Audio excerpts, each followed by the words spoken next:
축복하는 시간을 나누겠습니다. 샬롬 사랑합니다. 주일날 만나서 반갑습니다. 인사하겠습니다. 감사합니다. 저하고도 인사하겠습니다. 샬롬 사랑합니다.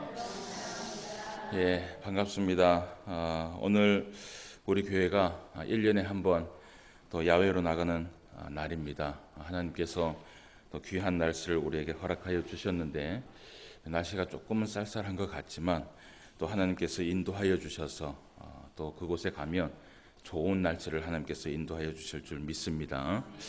먼저는 오늘 또 주일이기 때문에 우리가 하나님 앞에 마음과 정성을 다하여서 예배를 드려야 되고요.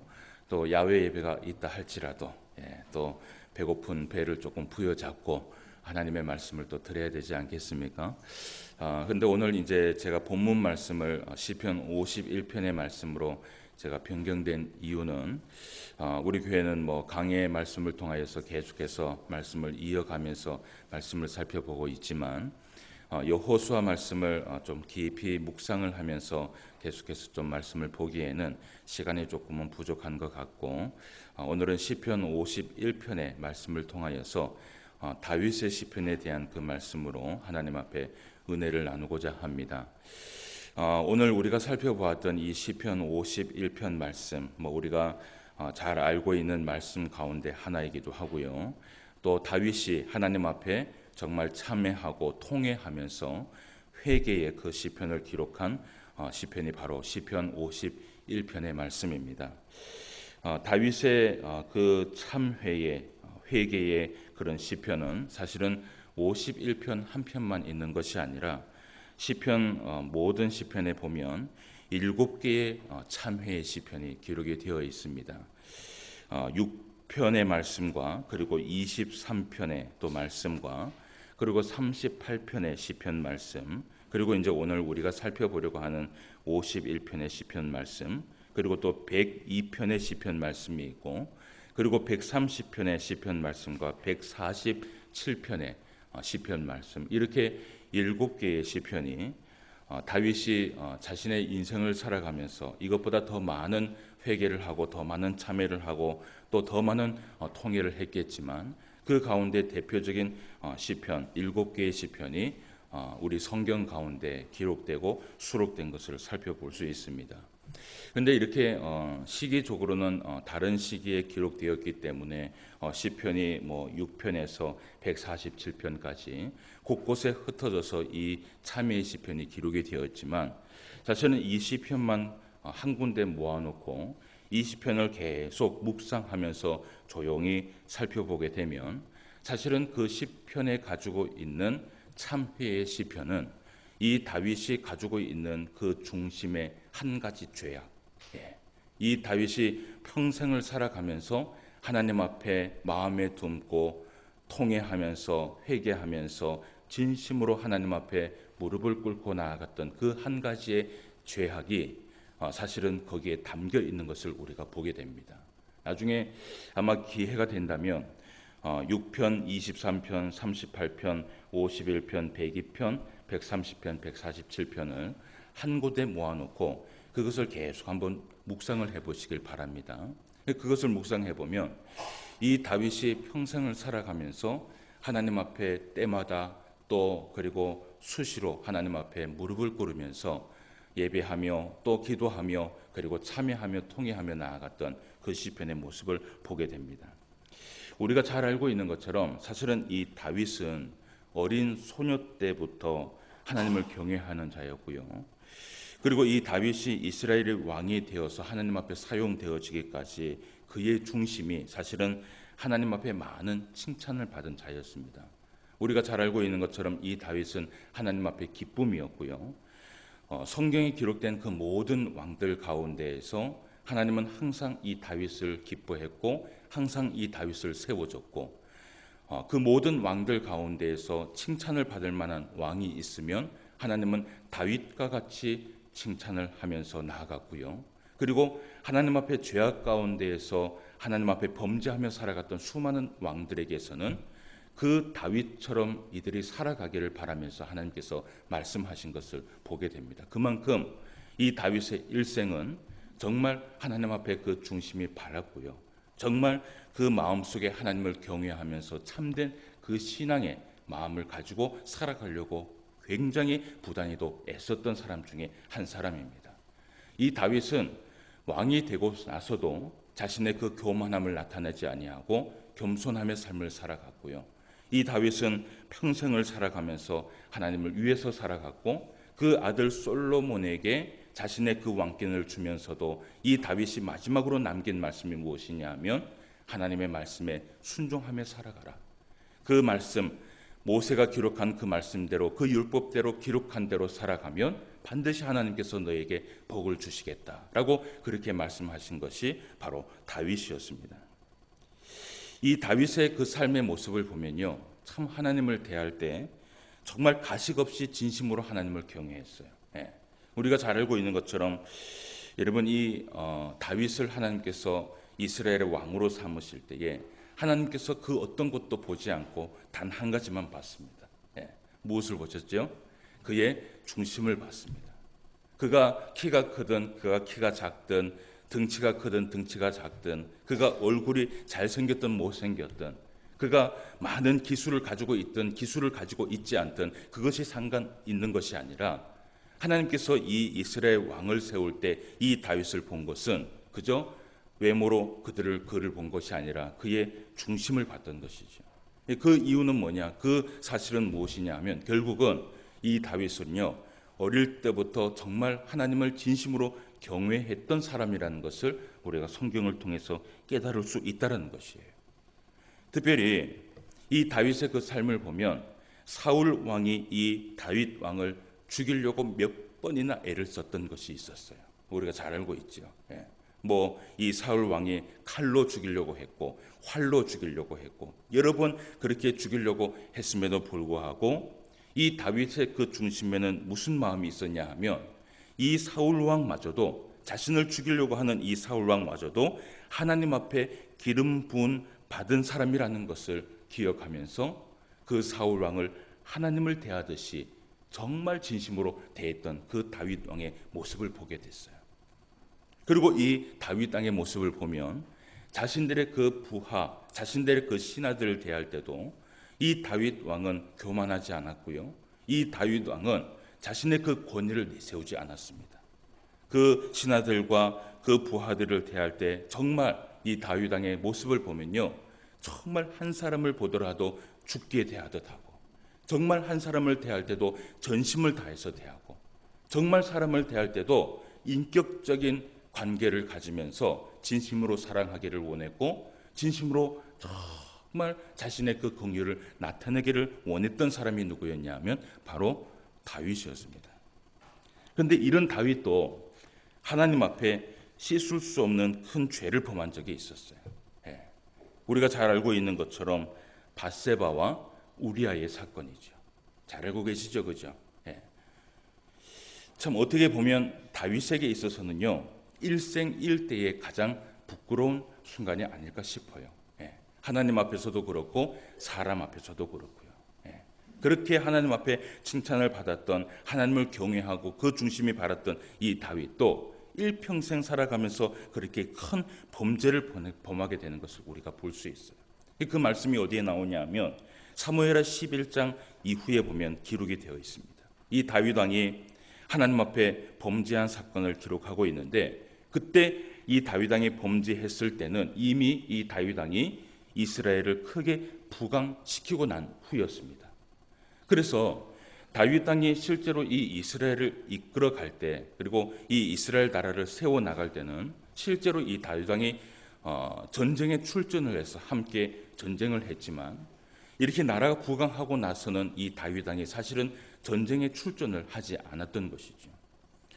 사무엘하 11장 이후의 말씀에 보면 이미 이 다윗 왕이 이스라엘의 그 백성이 이스라엘 그 나라가 부강한 상태였고 그 다윗 왕의 부하들이 전쟁에 출전을 하게 되면서 다윗 왕은 왕궁에 남게 됩니다.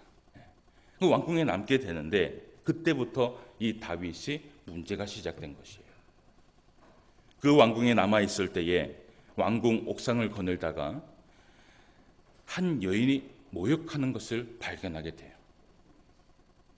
사무엘하 11장 2절 말씀에 보면 이렇게 기록을 하고 있어요.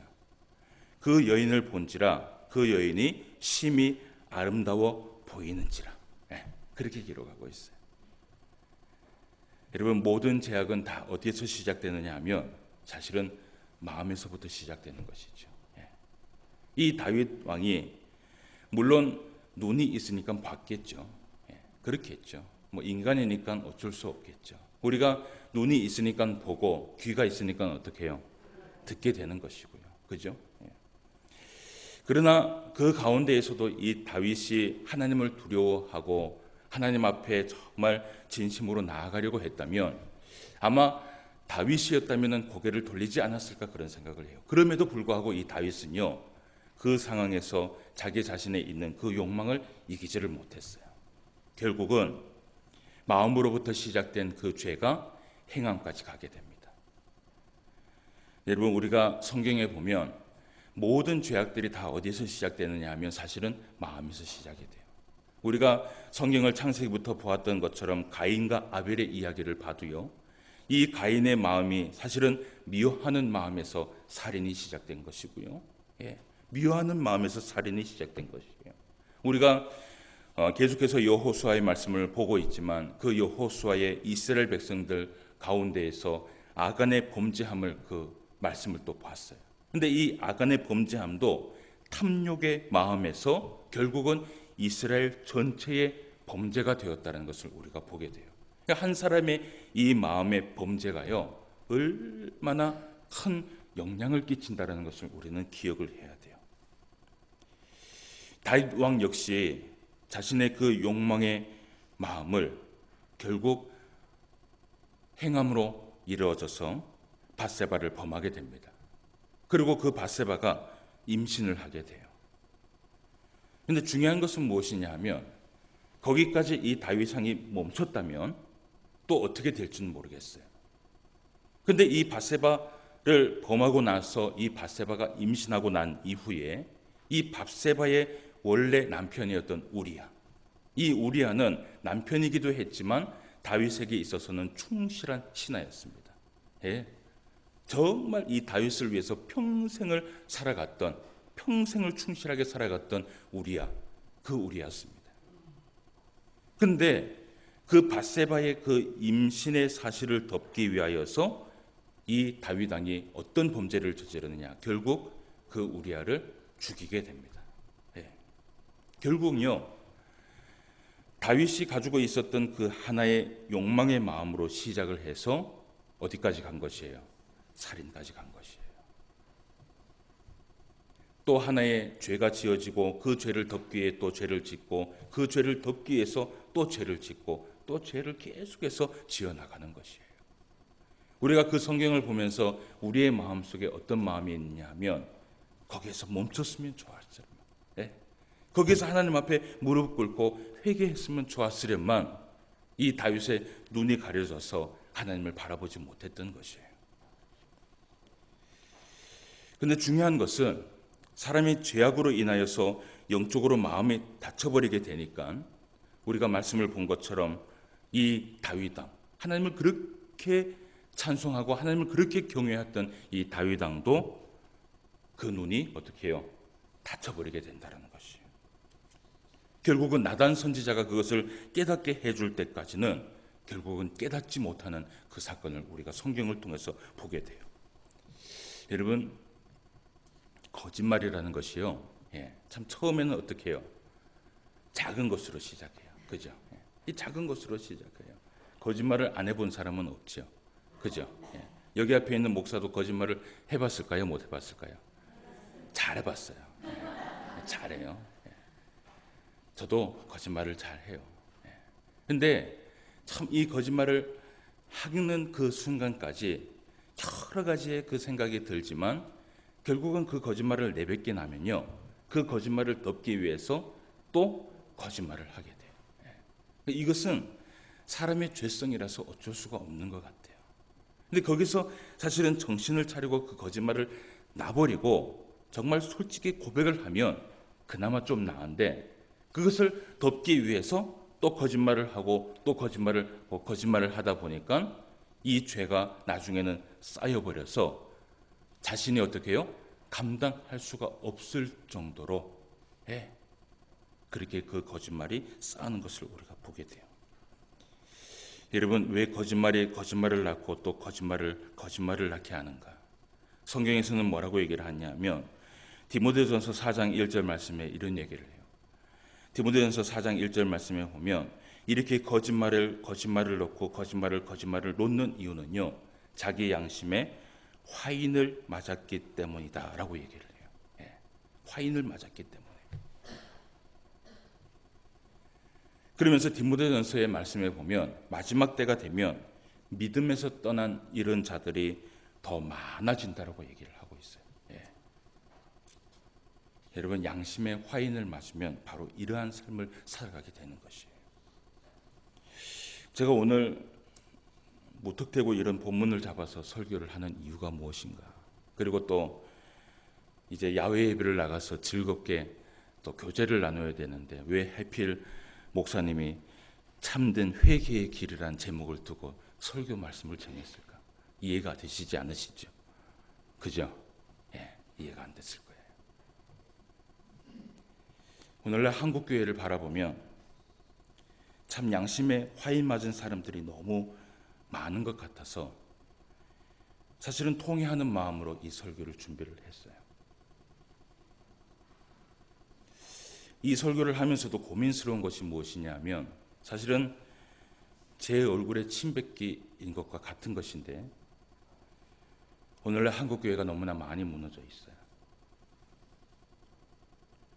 양심에 화인 맞은 것을 떠나서 그 양심에 화인 맞은 것도 잊지 못하고 그저 너무 가슴에 철판을 쌓아놓고 살아가는 그 사람들의 모습을 보게 됩니다. 지난 한 주 동안 한국교회 전통 교단이라고 말하는 두 개의 교단에서 2명의 목회자로 하여금 그루밍 성폭력 사건이 일어났어요. 잘 알고 계실 것이에요. 지나가는 초등학생도 아는 사건입니다. 또 한 번 이야기하는 것이지만 이런 이야기를 하면 사실은 제 얼굴에 침 뱉는 것과 똑같은 것입니다. 그럼에도 불구하고 이야기를 할 수밖에 없는 이유는 무엇이냐 하면 오늘날 우리가 한국 교회를 돌아봐야 된다는 것이에요. 사실은 이 한국 교회를 돌아봐야 되는 것이 아니라 우리 자신을 돌아봐야 된다는 것이에요. 더 참회하고 부끄러울 수밖에 없는 이유가 무엇이냐 하면 그런 일반적인 상식에 벗어나는 일을 했음에도 불구하고 그들이 회개하는 것이 아니라 사건을 덮기 위해서 또 거짓말을 하고 또 거짓말을 하고 또 거짓말을 하고 있다는 것이에요.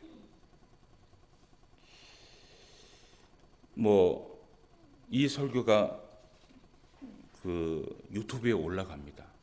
누가 볼지는 모르겠지만 보든 안 보든 상관은 없습니다. 그러나 없는 사실을 제가 얘기하는 것은 아니고요. 실제로 지난주에 있었던 그 사건의 매스컴을 통해서 피해자들의 목소리를 들어보면 그렇게 범죄했던 그 가해자의 목사의 이야기를 들어보면요. 참 목사라는 그 이름을 꺼내기도 참 부끄럽지만 그는 이렇게 얘기를 했다고 얘기를 해요. 간통죄가 폐지된 마당에 1000명의 여자도 자도 무관하다. 참 담을 수 없는 그런 말이죠. 그리고 또 이런 얘기를 해요. 자신은 하나님께 벌써 용서를 받았다는 것이에요.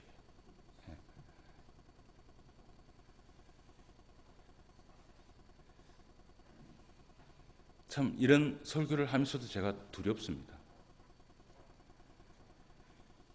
여러분, 이런 이야기를 할 수 있는 그 정신이 사실은 어디에서 나온 줄 아십니까? 성경에서 나온 것이에요. 1000명의 여자가 어디에서 나왔겠어요? 솔로몬의 이야기에서 나온 것이고요. 이미 하나님 앞에 용서받았다는 그 말씀은 어디에서 나왔겠어요? 믿음으로 구원을 받는다는 것에서 나왔겠죠. 그리고 그 가해자의 아버지의 또 목사, 우리 교단에 힘이 있는 목사입니다. 아마 이 유튜브의 설교를 들으면 저한테 어떻게 나올지도 모르겠죠. 저는 힘이 없는 목사니까. 그러면서 그가 지난주 설교에서 이런 얘기를 했다 그래요.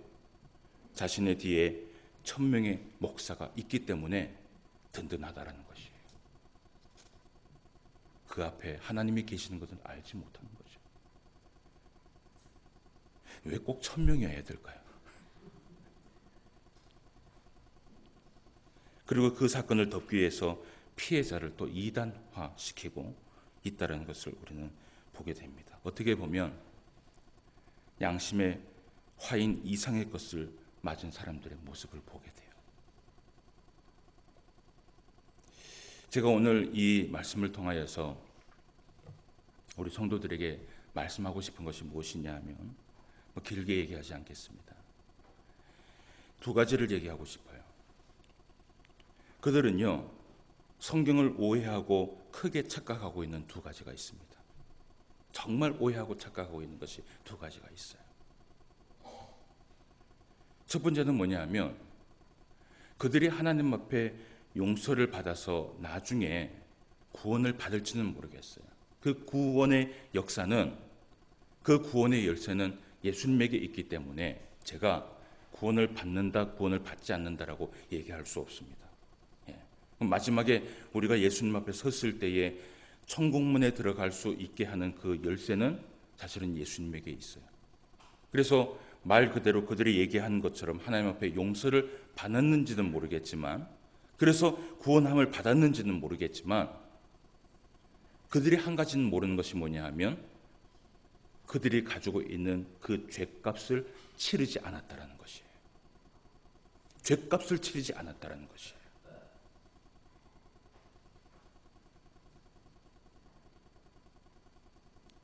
사무엘하 12장 10절 말씀에 보면 이런 얘기가 있어요. 이것은 나단 선지자가 다윗에게 말한 것이에요. 다윗 왕에게 뭐라고 얘기를 했냐면, 이제 내가 나를 업신여기고 햇사람 우리아의 아내를 빼앗아 내 아내로 삼았은즉 칼이 내 집에서 영원토록 어떻게 해요? 떠나지 아니하리라 라고 누가 말씀을 했냐면 하나님께서 나단 선지자를 통해서 말씀을 하셨어요. 그리고 그 말씀의 밑에 보면 이 나단 선지자가 다윗 왕에게 뭐라고 얘기를 하냐면, 다윗이 하나님 앞에 회개를 했기 때문에 당신의 생명은 건져주지만 당신의 아들은 하나님께서 가져가시겠다라고 얘기를 합니다. 여러분, 다윗이 하나님 앞에 회개를 했어요. 그죠? 정말 참되게 회개를 했어요. 이 다윗이 회개를 했었던 이유는 무엇이냐면 하나님이 두려웠기 때문이에요. 그런데 이 다윗은 그나마 하나님을 두려워해서 회개를 했지만 오늘날 화인 맞은 사람들을 보면 그 회개도 하지 않는 것을 보게 돼요. 참 대단해요. 근데 여러분, 이 다윗의 인생을 한번 봅시다. 그렇게 회개를 해서 하나님 앞에 용서함을 받았던 그 다윗이 그 사건이 있고 난 이후에 어떤 삶을 살아갔을까? 하나님께서 약속하신 대로요, 그 집에 칼이 떠나질 않습니다. 밧세바로 낳은 첫째 아들의 죽음으로부터 시작을 해서 암논의 아들의 죽음에 일어나게 되고, 사랑하는 딸 다말의 강간 사건과 자신이 정말 사랑했던 그 압살롬의 죽음까지, 그 압살롬이 죽고 난 이후에 다윗이 뭐라고 얘기를 하냐면, 내 사랑하는 압살롬아, 내 사랑하는 압살롬아, 너의 죽음은 내가 대신 죽어야 되는 건데 네가 죽은 것이다 라고 그렇게 고백을 해요. 평생 마음의 고통을 받으면서 하나님 앞에 통곡하며 살아갔던 인생이 누구냐 하면 바로 다윗 왕의 인생이라는 것을 우리는 기억해야 돼요. 여러분, 오늘 다윗의 차면시가 왜 7번씩이나 나오는 이유가 뭔지 아십니까? 다윗이 인생을 살아가면서 죗값을 치를 때마다 하나님 앞에 무릎을 꿇는 것이에요. 하나님, 내가 잘못했습니다. 바로 이것이 나의 죗값이군요.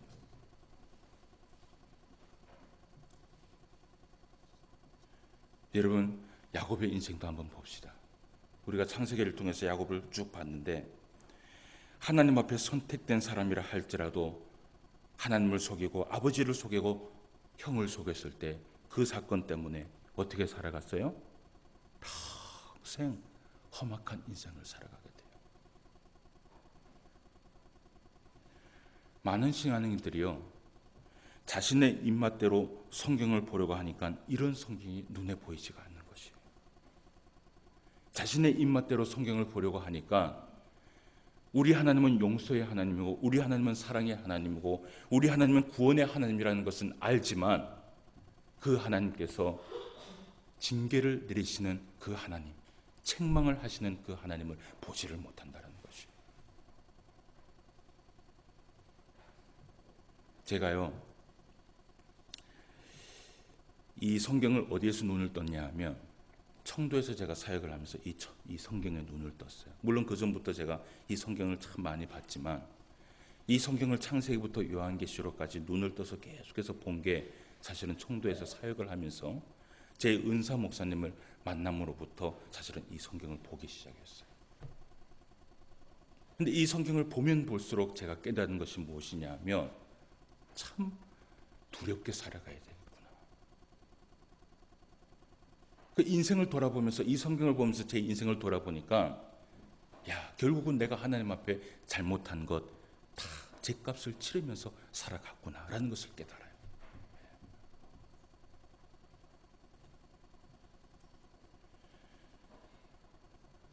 오늘날 많은 성도들이 이런 말씀을 볼 때마다 기억해야 될 것이 있어요. 우리가 짓는 그 하나의 죄라도 우리가 하나님 앞에 구원받고 용서함을 받는다 할지라도 우리가 가지고 있는 그 죄의 죄값은 남아있다는 것을 여러분 기억하시길 바랍니다. 그렇다면 우리가 신앙생활을 어떻게 해야 되는 줄 아세요? 정말 두려운 마음으로 살아야 돼요. 정말 두려운 마음으로 살아야 돼요. 내가 하나님 앞에 한 번 그렇게 죄를 지으면 그것이 하나님 앞에 용서함으로 인해서 끝날 것 같지만 물론 하나님은 용서해 주십니다. 용서하기 때문에 우리가 하나님 앞에 구원을 받는 것이에요. 그런데 이 땅에 살아가면서의 삶에 있어서의 죄값은 남는다는 것을 기억해야 돼요. 그것을 제가 얘기한 것이 아니라 성경의 역사가 이야기해 주고 있는 것이에요. 두 번째는 하나님 앞에 돌아서지 않는 자들의 예배는 하나님께서 받지 않는다는 것이에요. 이걸 기억해야 돼요. 하나님 앞에 돌아서지 않는 자들의 예배는요, 하나님께서 아무리 죽을 쓰고 아무리 헌금을 많이 내고 아무리 예배를 많이 드려도 하나님께서 예배를 받지 않는다는 것이에요. 오늘 다윗이 이런 고백을 해요. 6절 말씀에 보니까 주께서는 중심이 진실함심을 원하신다라고 얘기를 하고요. 17절 말씀에 보니까 주께서 구하시는 제사를 원하시는 것이 아니라 상한 심령을 원하신다라고 얘기를 해요. 이 다윗이 이런 고백을 해요. 만약에 하나님께서 제사를 원하셨다면 내가 제사를 드렸지. 그런데 내가 하나님 앞에 정말 내가 드려야 될 것은 뭐냐면 이 상한 심령이라는 것이에요. 용서하는 그 상한 심령을 가지고 하나님 앞에 나아가는 마음이라는 것이에요. 이 상한 심령이라는 이 단어가요, 히브리어로 샤바르라고 얘기를 합니다. 깨트리다, 부수다, 무너뜨리다, 돌아서다라는 것이에요. 뭘 깨트려요? 양심의 화인 맞은 것을 하나님 앞에 깨뜨리는 거예요. 무너뜨리고 부서지고 하나님 앞에 무릎 꿇고 기도하지 않으면, 돌아서지 않으면 하나님은 우리의 예배를 절대로 받지 않으신다는 것을 우리는 기억해야 된다는 것이에요. 그럼에도 불구하고 용서받지 않는 자가 하나님 앞에 나와서 예배를 드리며 마치 경건의 모양이 있는 것처럼 그렇게 예배를 드려봤자 그 예배는 하나님께서 기뻐 받으시지 않으십니다. 그 예배를 하나님께서 하늘의 문을 닫아버리십니다. 닫아버리세요. 사랑하는 성도 여러분, 말씀을 맺읍시다. 오늘날 올바른 양심으로 돌아서지 않는 한국교회 그리고 한국교회 목회자를 보면서 우리라도 하나님 앞에 가슴을 치면서 회개하면서 기도하면서 나아갈 수 있는 저와 여러분 되시기를 바랍니다. 그리고 하루하루를 살아가더라도 여러분 정말 두려운 마음으로 살아가시길 바랍니다. 한번 지난 날들을 한번 돌아보십시오. 제가 이 말만 하고 마칠게요. 지난 날을 한번 쑥 돌아보십시오. 가만히 돌아보면요, 내가 지은 죄 결국 하나님께서 죄값을 치도록 하셨다는 것을 여러분 깨달으실 거예요. 참 무서운 일이죠. 그죠? 근데 교회가 이것은 안 가르쳐요. 교회가 뭐만 가르치냐 하면 믿음으로 구원을 받았다. 기도하고 용서하면 어떻게 해요? 천국 간다. 그것만 가르치는 것이에요.